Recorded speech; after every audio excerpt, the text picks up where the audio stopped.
याद करो, जब लास्ट हम लोग कर रहे थे उस समय तुम लोग को मैंने ये बोला था कि भैया गुडविल का वैल्यूएशंस करने के लिए बहुत सारा प्रोसेस है, वो हम लोग बाद में एक चैप्टर में सीखेंगे।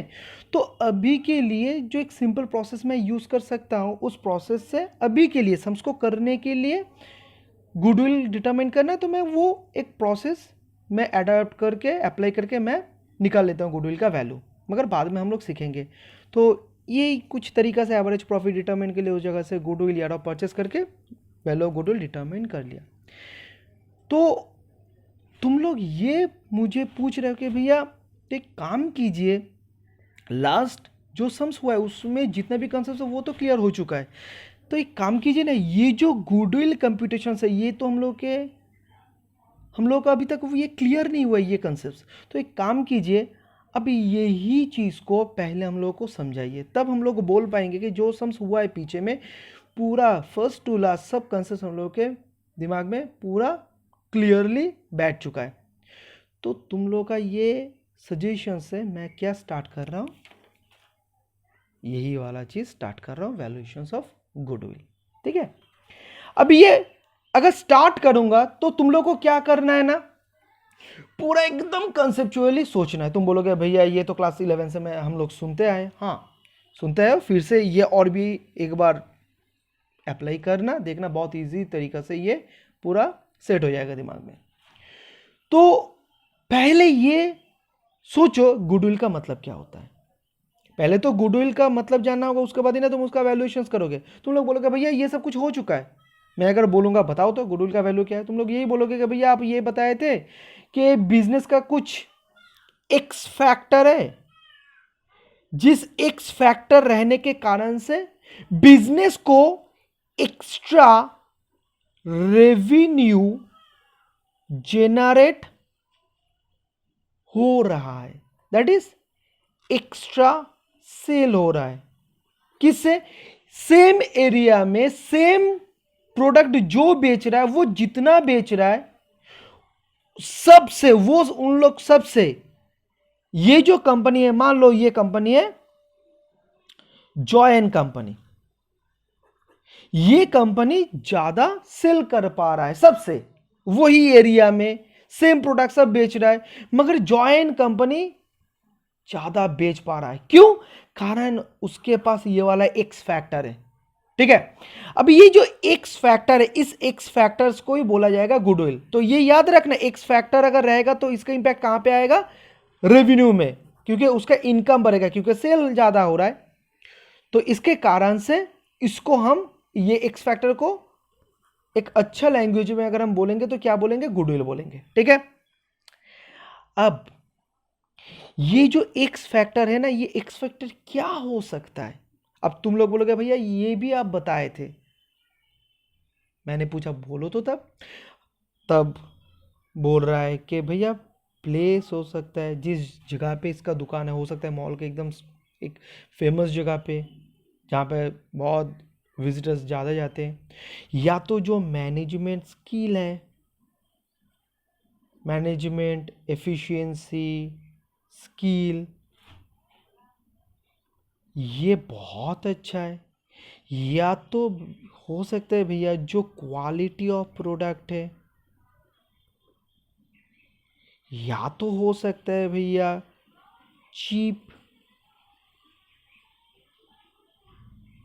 कॉस्ट, मतलब दाम कम है मगर क्वालिटी सेम है, या तो हो सकता है लेबर एफिशिएंसी, या तो उन लोगों का जो बिहेवियर, क्योंकि हम लोग उसी दुकान में जाते हैं जिस दुकान का जो लेबर होते हैं, एम्प्लॉय होते हैं, उनका बिहेवियर अच्छा होता है हम लोग के टूवर्ड्स। ठीक है, तो ये बहुत सारा कारण हो सकता है, तुम लोग सोच लेना कि तुम लोग का पारा में एक फेमस दुकान है, दैट इज उनका एक्स फैक्टर है, वो एक्स फैक्टर क्या है सोच लेना, देखना दिमाग में स्ट्राइक हो जाएगा। तो ऐसा बहुत सारा कारण हो सकता है। ठीक है, अब ये गुडविल जो हम लोग वैल्यूएशन करेंगे, इसका कारण क्या हो सकता है? कॉज, क्यों क्यों करेंगे गुडविल का वैल्यूएशन? अगर काम ही नहीं रहेगा, अगर इसका रिक्वायरमेंट ही नहीं है, तो हम वैल्यू क्यों करेंगे, वैल्यू डिटरमाइन क्यों करेंगे फालतू फालतू? तो ऑब्वियसली कुछ कारण है ना, तभी ना हम लोग करेंगे।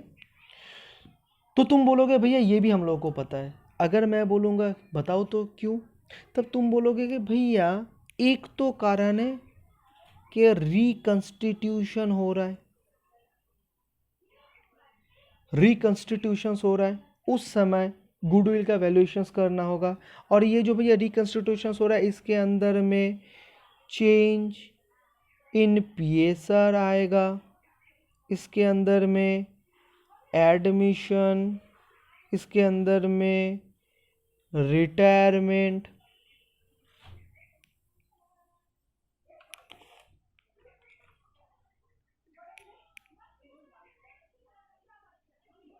डेथ,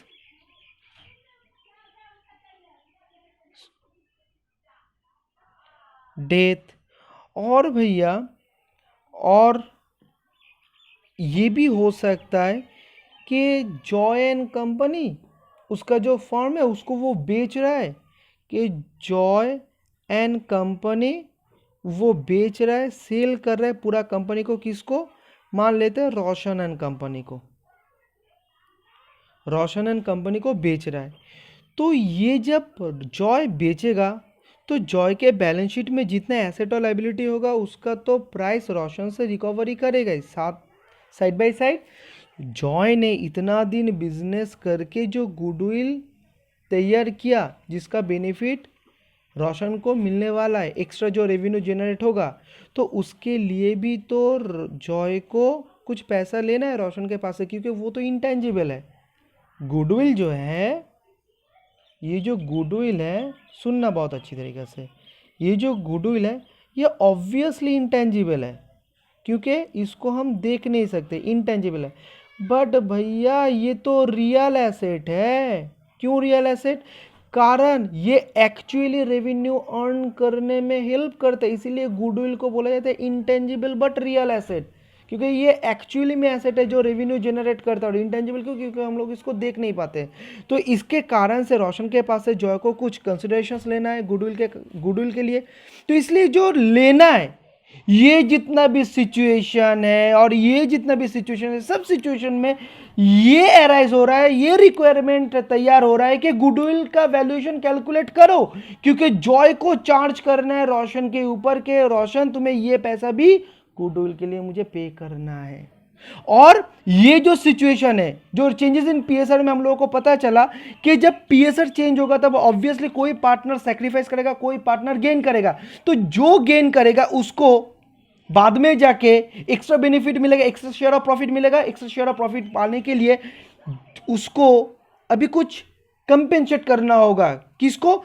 जो वो शेयर ऑफ प्रॉफिट सेक्रीफाइस किया है, जिसके कारण से बाद में जाके गेनिंग पार्टनर को एक्स्ट्रा मिलेगा, तो उसको भी कंपेंसेट करना है। कंपेंसेट करने के लिए फिर से क्या, गुडविल का वैल्यूएशन करना होगा। तो ये ऐसा बहुत सारा कारण है जिस कारण के लिए गुडविल का वैल्यूएशन करना बहुत ही जरूरत है। ठीक है, अच्छा, तो गुडविल का मतलब क्या है? गुडविल का जो किस सिचुएशंस को हम बोल सकते हैं कि ये बिजनेस का गुडविल हो सकता है या तो फिर गुडविल है। और साइड बाय साइड गुडविल जो हम वैल्यूएशन करेंगे उसका कारण क्या है वो भी हम लोगों को पता चल चुका है। और गुडविल एक्चुअली है क्या? गुडविल है intangible asset but real asset. ठीक है, इतना दूर तक हम लोग का सब कुछ समझ में आ चुका है। ठीक है, अब हम लोग क्या करेंगे? अब डायरेक्टली हम लोग मेथड्स पे जाएंगे, जिस मेथड्स को अप्लाई करके हम ये गुडविल का वैल्यू डिटरमाइन कर सकते हैं। ठीक है, तो इस जगह पे लिख देते हैं methods of valuation of goodwill, methods of valuation of goodwill. ठीक है, तो पहले क्या आएगा? Average profit method.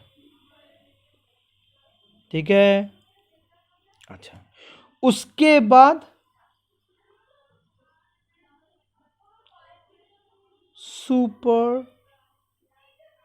Profit method. ठीक है, उसके बाद कैपिटलाइजेशन मेथड।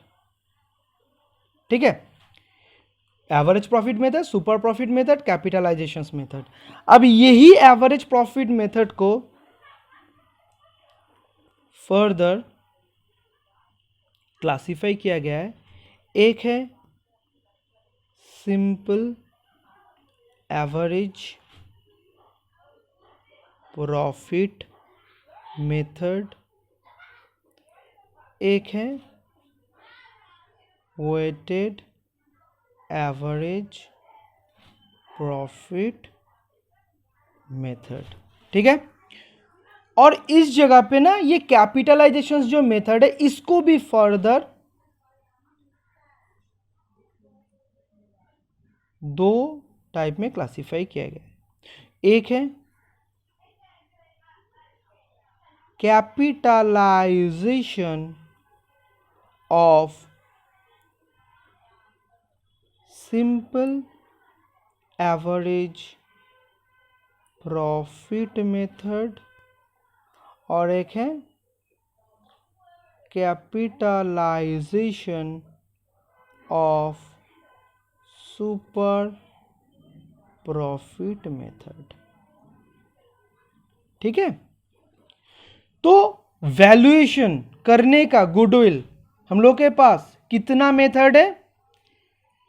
1, 2, 3, 4, 5। ये 5 मेथड अप्लाई करके हमें क्या करना है? गुडविल का वैल्यूएशंस डिटरमाइन करना है। ठीक है, और एक एक करके हम लोग सीखेंगे। ठीक है, तो ये जितना भी प्रोसेस है बहुत ही इजी है, बहुत और बहुत ही इजी है। अगर तुम लोग कंसेप्चुअली सोचोगे ना तो कुछ नहीं है। इसीलिए पूरा मेथड्स को, सब मेथड्स आज हम लोग कवर करेंगे, मगर सिर्फ तुम लोग को क्या करना है? प्रैक्टिकल अप्रोच रखना है। देखना पूरा एकदम ऑटोमेटिकली इजीली तुम लोग के दिमाग में ये सेट हो जाएगा। ठीक है, तो पहले हम लोग का काम क्या होगा? ये जो पहला मेथड है जो एवरेज प्रॉफिट मेथड के अंदर में आता है, तो पहले इसको हम लोग डील करेंगे, सिंपल एवरेज प्रॉफिट, इसको डील करेंगे, ये वाला मेथड को। ठीक है, तो इसको डिस्कस कर लेते हैं। तो सिंपल एवरेज प्रॉफिट मेथड।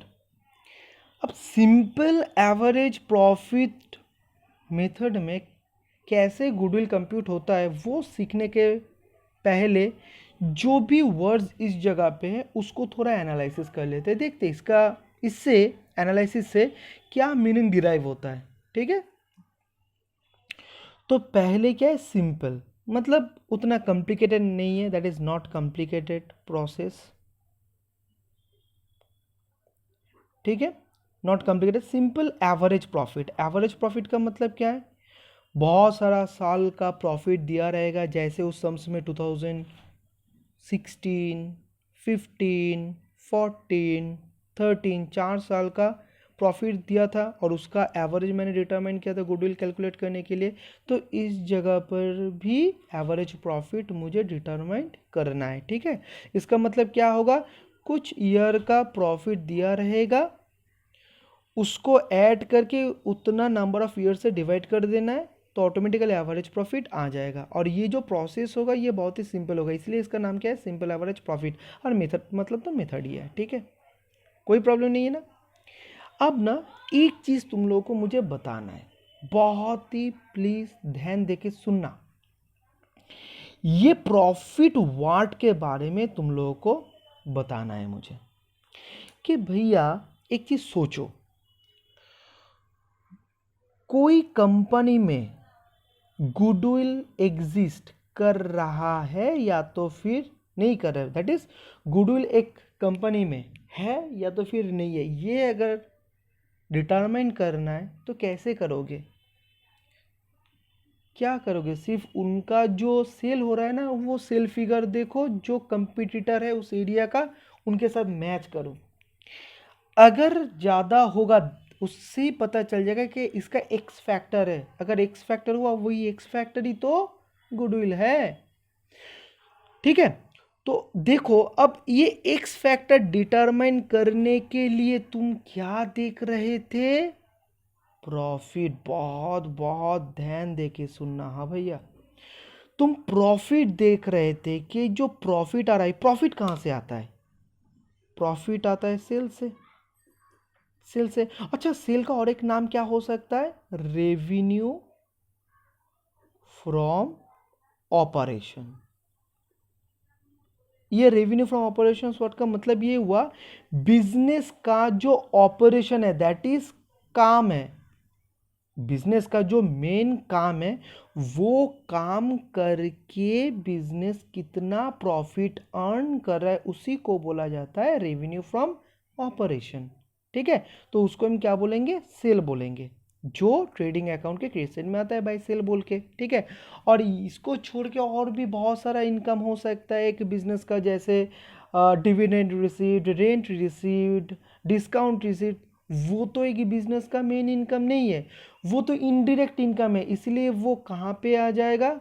वो कहाँ पे आता है? वो प्रॉफिट एंड लॉस के क्रेडिट साइड में आता है। ठीक ना? तो इसीलिए ये जो रेवेन्यू जनरेट होता है, ये जो रेवेन्यू फ्रॉम ऑपरेशंस, ये रेवेन्यू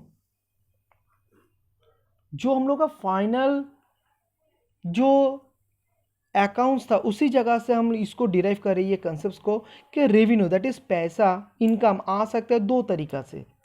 एक तो हो सकता है डायरेक्ट इनकम, एक हो सकता है इनडायरेक्ट।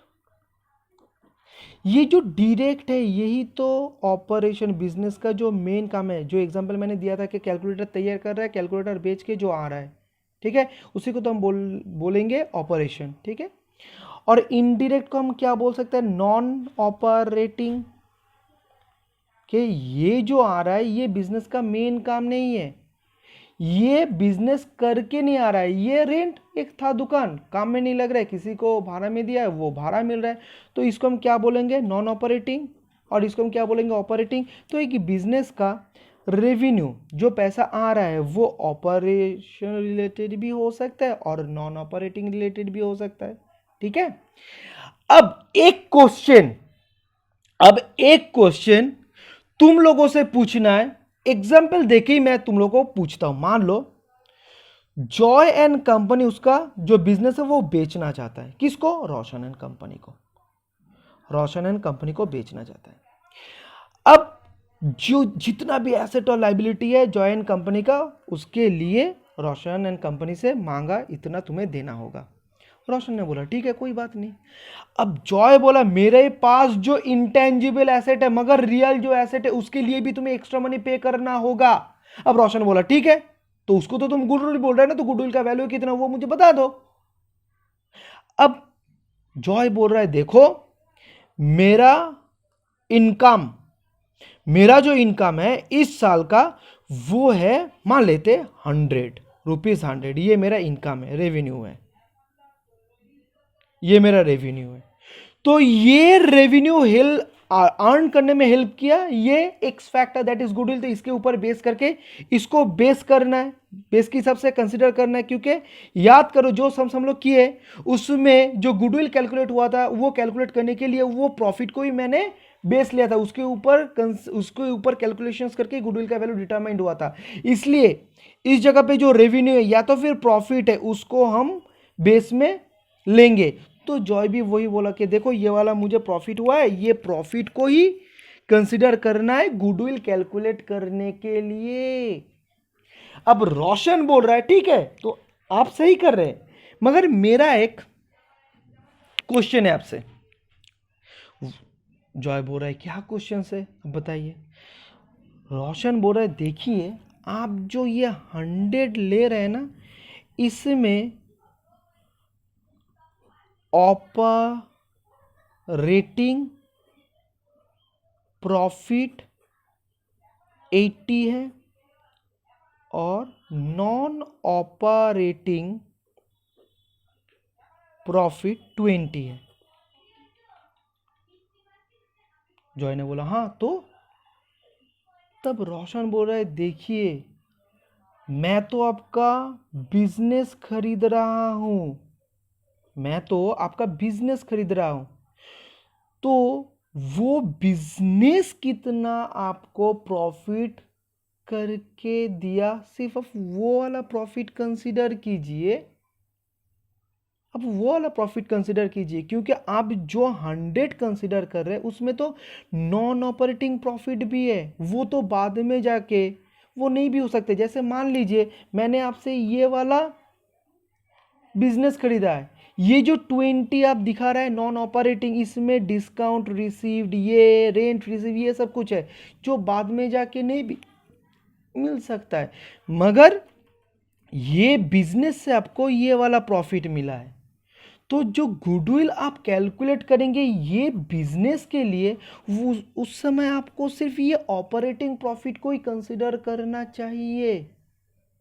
जॉय, अब जॉय बोल रहा है, बात तो आपने सही बोला, बात तो आपने सही बोला, क्योंकि जो गुडविल हम कैलकुलेट करेंगे ऑब्वियसली वो प्रॉफिट को कंसिडर करके ही कैलकुलेट करेंगे, और जो प्रॉफिट है उस प्रॉफिट में सिर्फ और सिर्फ ऑपरेटिंग प्रॉफिट को ही हम लोग कंसिडर करेंगे, क्योंकि जो बिजनेस में आपको बेच रहा हूँ वो बिजनेस करके कितना प्रॉफिट अर्न हुआ था 80, और ये जो 20 ये तो अलग से है नॉन ऑपरेटिंग, ये वाला पोर्शन नॉन ऑपरेटिंग। तो ये जो 20 पोर्शन है ये कंसिडर होना नहीं चाहिए। उस समय जॉय जब ये बात बोल रहा था साइड में खड़ा हुआ था गोपाल। अब गोपाल पूछा, अच्छा जॉय मान लीजिए अगर आप ये पूरा 100 दैट इज ए 20 को अगर आप कंसिडर कर लेते तो क्या प्रॉब्लम होता। तब जॉय बोल रहा है, अरे तब तो गुडविल का वैल्यू ज़्यादा आता, अगर गुडविल का वैल्यू ज़्यादा आता तो वो अमाउंट तो रोशन एंड कंपनी को ज़्यादा पे करना पड़ता मुझे अननेसेसरी वे में। तो ये तो सही नहीं है, क्योंकि ये जब तुम 20 घुसाओगे जहां पे तुम 80 को कंसिडर करके गुडविल कैलकुलेट करोगे, अगर उस जगह पे ये 20 को दोनों को कंसिडर करके 100 प्रॉफिट लेके अगर गुडविल कैलकुलेट करोगे तो ऑब्वियसली गुडविल का एवरेज प्रॉफिट ज़्यादा आएगा। अगर एवरेज प्रॉफिट ज़्यादा आएगा तो ऑटोमेटिकली उसके साथ जब ईयर ऑफ परचेज मल्टीप्लाई करोगे तो गुडविल का वैल्यू भी ज़्यादा आएगा। तो इसके लिए गुडविल का जितना पोर्शन ज़्यादा होगा उतना पोर्शन अननेसेसरी वे में रोशंस को पे करना होगा जॉइंट कंपनी को, जो सही नहीं है। इसीलिए याद रखना कि जब मुझे गुडविल को कैलकुलेट करना है और उस समय प्रॉफिट को कंसीडर करना है, उस समय वो प्रॉफिट सिर्फ और सिर्फ कौन सा प्रॉफिट होना चाहिए, ऑपरेटिंग प्रॉफिट होना चाहिए। ठीक है, तो ऐसा भी बहुत क्वेश्चंस बाद में देखना जाके आएगा, जो प्रॉफिट है उस प्रॉफिट में नॉन ऑपरेटिंग का कुछ आइटम रहेगा, उस समय पहले क्या करना होगा, ऑपरेटिंग प्रॉफिट मुझे एडजस्ट करके डिटरमाइन करना है। डिटरमाइन करने के बाद जब ऑपरेटिंग प्रॉफिट आएगा तब जाके उसको कंसिडर करके मैं एवरेज प्रॉफिट डिटरमाइन कर पाऊंगा और उसके बाद गुडविल डिटरमाइन कर पाऊंगा। वो आहिस्ते आहिस्ते जब आएगा उस समय मैं दिखाऊंगा। ठीक है, तो ये वाला हम लोगों का कंसेप्ट क्लियर हो चुका है कि सिंपल एवरेज प्रॉफिट मतलब कि simple not complicated average profit है। ये प्रॉफिट कौन सा प्रॉफिट, ऑपरेटिंग प्रॉफिट। ये प्रॉफिट कौन सा प्रॉफिट है, ऑपरेटिंग प्रॉफिट। अब ऑपरेटिंग प्रॉफिट का एवरेज निकाल के जो सिंपल वे में हम गुडविल डिटरमाइन करेंगे उस प्रोसेस का ही नाम होगा सिंपल एवरेज प्रॉफिट मेथड। ठीक है, तो इसका भैया एक एग्जाम्पल देके बताइए, एक एग्जाम्पल देके बताइए। एग्जाम्पल ये है जो हम लोग किए थे ना, यही है कि चारों साल का जो प्रॉफिट है, चारों साल का जो प्रॉफिट है उसको हम सिंपली ऐड कर देंगे, चारों साल इसको डिवाइड कर देंगे 4 से, तो इस जगह से क्या निकल के आ जाएगा, एवरेज प्रॉफिट निकल के आ जाएगा। अब एवरेज प्रॉफिट को क्या करना है, एवरेज प्रॉफिट को year of purchase, expected year of purchase का मतलब तुम लोगों को पता है कि रोशन को कितना दिन के लिए वो गुडविल के लिए बेनिफिट मिलेगा, तो ईयर ऑफ परचेस से मल्टीप्लाई कर देना, तो ऑटोमेटिकली क्या डिटरमाइंड हो जाएगा, वैल्यू ऑफ गुडविल। ये जो प्रोसेस है, ये जो प्रोसेस है, इस प्रोसेस का नाम ही है सिंपल एवरेज प्रॉफिट मेथड। इसलिए मैं ये फिर से कर नहीं रहा हूं। अगर एग्जांपल देखना है, एग्जाम्पल है, ये है इसका question, value of the goodwill is 4 years average and 3 years of purchase profit 216, ये है क्वेश्चन। ठीक है, 2016 का ये प्रॉफिट, 15 का ये, 14 का ये, 13 का ये, और इसको कंसिडर करके ये जो मैंने सम्स किया था गुडविल डिटरमाइन करने के लिए, यही है example of simple average profit method. ठीक है, इसलिए मैं फिर से यही चीज को रिपीट नहीं कर रहा हूं।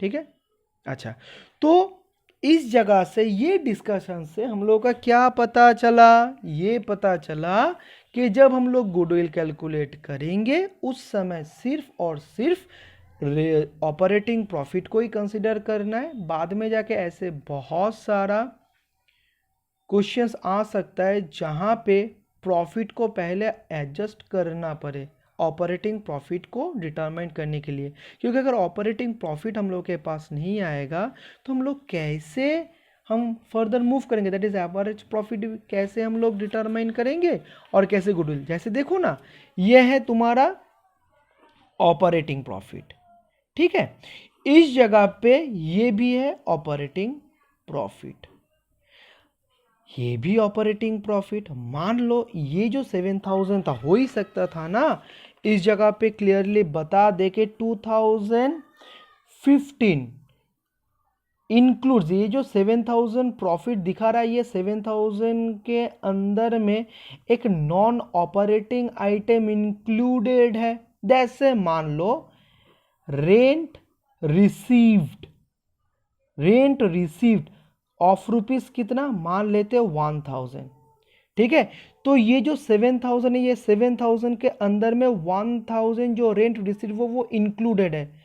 तो भैया हम लोग क्या ये 7000 को इस जगह पे कंसिडर कर सकते हैं? कभी भी नहीं, क्योंकि ये ऑपरेटिंग है, ये ऑपरेटिंग है, ये ऑपरेटिंग है। तब ये कैसे combination of operating and non operating that is total profit को हम लोग कंसिडर कर सकते हैं? कभी भी नहीं। तो इस जगह पर भी क्या करना होगा, पहले इसको ऑपरेटिंग प्रॉफिट में कन्वर्ट करना है, तब जाके सब इक्वल होगा और उसी हिसाब से हम लोग अच्छी तरीके से और जेन्युइन और एक्यूरेटली गुडविल का वैल्यू डिटरमाइन कर सकते हैं।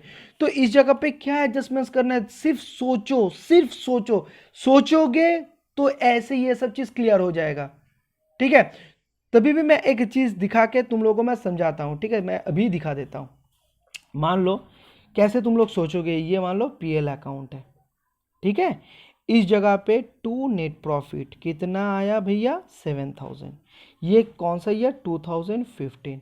तो भैया इस जगह पे तो रेंट रिसीव्ड आया था ना 1000, तो तुम्हें क्या करना है, इसको तो कंसिडर नहीं करना है, क्योंकि तुम्हें क्या चाहिए, ऑपरेटिंग प्रॉफिट, बिजनेस करके फर्म का कितना प्रॉफिट हुआ, इसको नहीं इसको चाहिए तुम्हें, बिजनेस करके कितना प्रॉफिट आया। इसलिए अगर दूसरा कोई जगह से रेवेन्यू जनरेट हो, पैसा आया है, तो उसको क्या करना है, एक्सक्लूड करना है, क्योंकि ये 1000 इसके अंदर में इंक्लूडेड है ना, क्योंकि ये तो क्रेडिट बैलेंस है, तो 7000 के अंदर में तो 1000 इंक्लूडेड है। इसलिए अगर ये 7000 से जो टोटल प्रॉफिट है, ये टोटल प्रॉफिट को अगर ऑपरेटिंग प्रॉफिट में कन्वर्ट करना है तो हम लोग क्या करेंगे, 7000 से 1000 माइनस कर देंगे, तो आ जाएगा कितना 6000। ये 6000 ऑपरेटिंग प्रॉफिट है, ये 6000 को हम लोग इस जगह पे बैठाएंगे और पूरा सम्स करते जाएंगे तो ऑटोमेटिकली खत्म हो जाएगा। तो ये सब ध्यान रखना कि बहुत जगह पे हम लोगों को क्या करना है, पहले ऑपरेटिंग प्रॉफिट को डिटरमाइन करना है। अब एक चीज और भी दिखा देता हूं कि मान लो ये एक एग्जांपल है और एक एग्जांपल मैं दिखाता हूं। मान लो ये है कि 2015 का जो प्रॉफिट है वो 7000 है, इंक्लूड्स रेंट रिसीव 1000, ये क्या है, नॉन ऑपरेटिंग प्रॉफिट है, और जो इंटरेस्ट ऑन लोन ये नॉन ऑपरेटिंग एक्सपेंस है, नॉन ऑपरेटिंग एक्सपेंस है। अब तुम लोग सोचोगे कि इंटरेस्ट ऑन लोन क्यों नॉन ऑपरेटिंग एक्सपेंस है। देखो भैया, ऑपरेटिंग मतलब क्या होता है, ऑपरेटिंग मतलब बिजनेस जब तुम करोगे उस करना रिलेटेड, जब तुम बिजनेस कर रहे हो वो रिलेटेड क्या एक्सपेंसेस हो रहा है और क्या इनकम हो रहा है, वो सब होगा ऑपरेटिंग एक्सपेंसेस और ऑपरेटिंग इनकम। मगर जो एक्सपेंसेस हो रहा है मगर बिजनेस करने के लिए नहीं, उसको हम क्या बोलेंगे, नॉन ऑपरेटिंग एक्सपेंस। जैसे मान लो इंटरेस्ट ऑन लोन, अब तुम मेरे पास से, मान लो जॉय मेरे पास से लोन लिया, अब ये पैसा वो बिजनेस में लगाए या तो फिर नहीं लगाए, मगर उसको क्या करना है, ईयर एंड होने के बाद मुझे इंटरेस्ट पे करना ही होगा। तो ये बिजनेस ऑपरेशंस के ऊपर डिपेंड नहीं करता है, इसलिए ये इंटरेस्ट ऑन लोन जो है वो नॉन ऑपरेटिंग एक्सपेंसेस है। तो जब ये रहेगा तो कैसे एडजस्ट करोगे, कैसे इस जगह से ऑपरेटिंग प्रॉफिट को डिटरमाइन करोगे? देखो ना, फिर से एक मन में सोच लेना कि ये पीएल अकाउंट है, इस जगह पे टू नेट प्रॉफिट 7,000, ठीक है, इस जगह पे रेंट रिसीव्ड 1,000 और इस जगह पे इंटरेस्ट ऑन लोन कितना 500। अब अच्छी तरीके से देखना, हाँ, अब हम अगर ऑपरेटिंग प्रॉफिट निकालेंगे तो क्या करेंगे, ये 700 को पहले इस जगह पे लिखेंगे, इसके अंदर में ये वाला पोर्शन इंक्लूडेड है, ये मानते हो, ये इंक्लूडेड है, तो ये 7,000 के अंदर में इंक्लूडेड है, इसलिए इसको क्या करना है, बाहर करना है। और ये 500 जो नॉन ऑपरेटिंग एक्सपेंस है, अगर ये नहीं रहता तो ऑटोमेटिकली ये जो बैलेंस है ये बढ़ जाता, नेट प्रॉफिट बढ़ जाता, क्योंकि एक्सपेंस कम तो प्रॉफिट ऑटोमेटिकली बढ़ेगा। इसलिए क्या करना है, अगर ये नहीं रहेगा कि तो ऑटोमेटिकली प्रॉफिट बढ़ जाएगा, ये नॉन ऑपरेटिंग है, इसलिए मुझे क्या चाहिए, ऑपरेटिंग प्रॉफिट चाहिए। तो इसलिए जो नॉन ऑपरेटिंग एक्सपेंस है उसको क्या करना है, ऐड बैक कर देना है, तब हम लोग को क्या मिल सकता है, ऑपरेटिंग प्रॉफिट एक्चुअली में कितना है। ठीक है, नेट प्रॉफिट 7,000 है, सही है, मगर ऑपरेटिंग कितना, बिजनेस करके कितना बिजनेस का प्रॉफिट हुआ है वो मुझे निकालना है। इसलिए जितना भी नॉन ऑपरेटिंग एक्सपेंस और इनकम है उसको प्लस माइनस करना होगा, दैट इज एडजस्ट करना होगा, तब जाके इस जगह पे डिटरमाइंड होगा कि कितना ऑपरेटिंग प्रॉफिट है, कितना बिजनेस खुद का बिजनेस करके अर्न किया है। तो 7,000 से 1,000 माइनस कर दो, कितना बनेगा 6,000, उसके साथ 500 ऐड कर दो तो 6,500। ये हुआ ऑपरेटिंग प्रॉफिट, जिसको अल्टीमेटली कंसिडर करके हम लोग ये गुडविल का वैल्यूएशन करेंगे, एवरेज प्रॉफिट डिटरमाइन करेंगे, उसके बाद गुडविल का वैल्यू डिटरमाइन कर लेंगे ईयर ऑफ परचेस को कंसीडर करके। तो ये वाला पोर्शंस को याद रखना कि कैसे ऑपरेटिंग प्रॉफिट हम लोग बाद में जाके निकालेंगे, अगर वो प्रॉफिट के अंदर में नॉन ऑपरेटिंग आइटम अगर रहा हो। नॉन ऑपरेटिंग आइटम के अंदर में क्या रहता है, नॉन ऑपरेटिंग एक्सपेंस या तो फिर नॉन ऑपरेटिंग इनकम, या तो फिर दोनों ही रह सकता है। उसको हम लोग क्या करेंगे, ऐसे एडजस्ट करके निकाल लेंगे कि ऑपरेटिंग प्रॉफिट कितना है, बस। तो ये डिस्कशन से हम लोगों का जो सिंपल एवरेज प्रॉफिट मेथड है वो क्लियर हो चुका है, ठीक है। और बाद बाकी जितना है वो हम लोग नेक्स्ट वीडियो में देखेंगे।